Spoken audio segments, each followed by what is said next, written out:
Kembali di Kompas Siang, Saudara. Penyelidikan dilakukan polisi terkait kasus penembakan yang dilakukan seorang tersangka kasus narkoba terhadap Direktur Tahanan dan Barang Bukti Polda Gorontalo. Polisi menyebutkan aksi penembakan bermula dari adanya cekcok antara terduga pelaku dengan korban.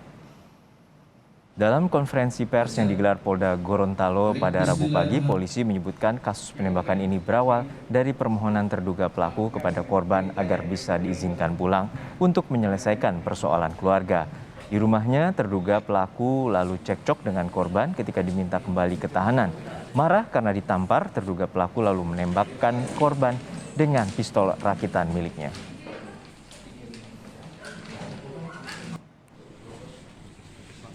Pada saat korban mengatakan kepada petugas jaga akan membawa pelaku selama 15 menit. Selanjutnya korban dan pelaku mendatangi tempat tinggal pelaku di Jalan Mangga RT 2 RW 5 Kelurahan Wangubotu, Kecamatan Dungi, Kota Gorontalo.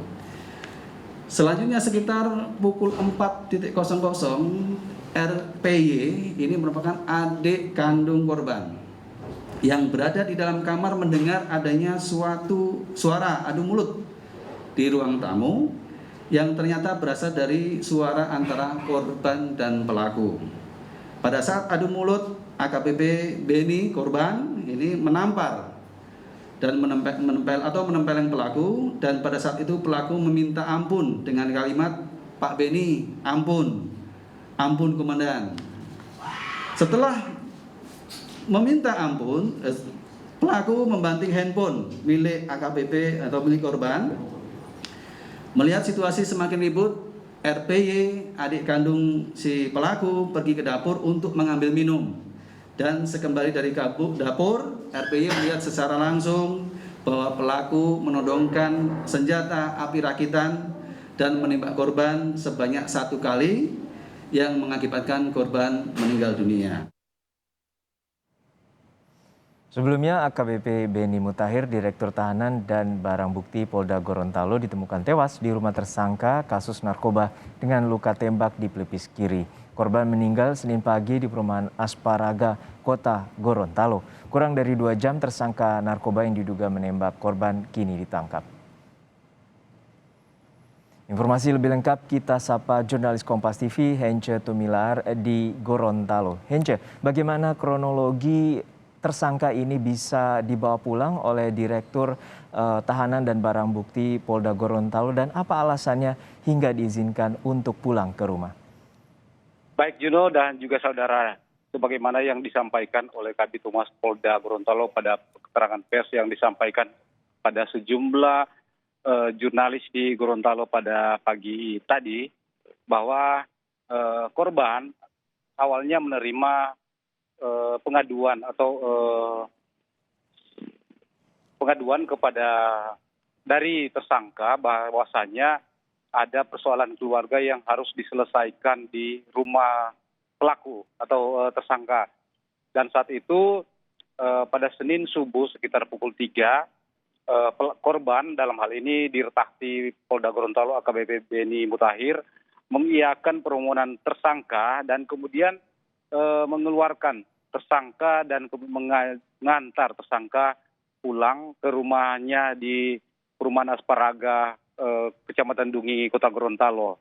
Dengan perjanjian waktu yang diberikan oleh korban, dalam hal ini Dirtakti hanya 15 menit untuk menemui keluarga dan akan menyelesaikan persoalan sebagaimana yang dia mohonkan kepada korban.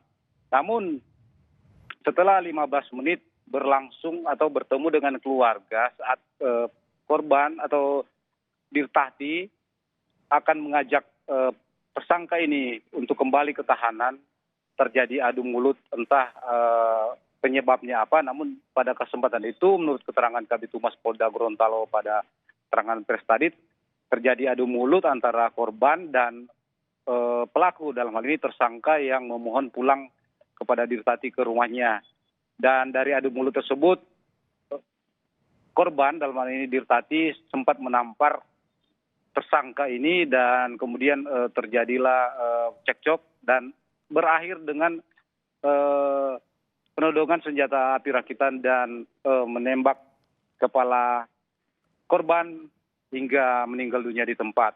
Dan dari kasus ini, polisi dalam penyelidikan yang dilakukan menyatakan bahwa korban dalam hal ini AKBP Beni Mutahir menyalahgunakan wewenang dengan pelanggaran disiplin dan kode etik Polri, di mana mengeluarkan atau membawa tahanan di luar tahanan Polda Gorontalo tanpa izin penyidik atau pengadilan atau atasan dari AKBP Beni Mutahir tersebut. Dan dari penyidik dinyatakan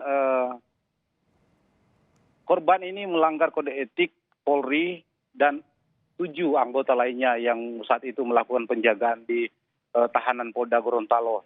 Untuk kasus penyalahgunaan atau kode etik yang dilakukan oleh korban, saat ini untuk penyidikannya dari Propam Polda Gorontalo telah dihentikan karena korban sudah meninggal dunia. Sementara 7 personil lainnya yang diduga terlibat dalam memberikan izin dan membawa pulang tersangka ke rumahnya ini masih dalam proses penyidikan dan akan digelar oleh Propam Polda Gorontalo. Kemudian akan dibawa ke sidang majelis kode etik Propam. Juno. Baik, Hence, untuk saat ini apakah polisi juga menyebutkan apakah ada dugaan pihak lain yang terlibat dalam kasus penembakan ini? Baik, ada dugaan lain yang terlibat di sini. Memang ada, polisi menetapkan 2 tersangka lain, yaitu adik korban, dalam hal ini adik korban, dan ditetapkan tersangka dalam kasus bahwa ikut terseret dalam kasus kepemilikan senjata api rakitan bersama tersangka yang sementara dilakukan penyidikan oleh Polda Gorontalo.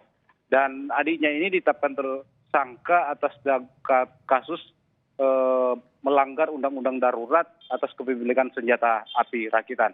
Demikian, Juno. Artinya adik dari tersangka Hence yang memiliki senjata rakitan ini? Iya, jadi dari penetapan tersangka ini diduga kuat adik dari tersangka ini ada keterkaitan dalam kepemilikan dari senjata api rakitan ini. Baik, terima kasih atas laporan lengkap Anda, Hence Tumilaar dari Mapolda Gorontalo.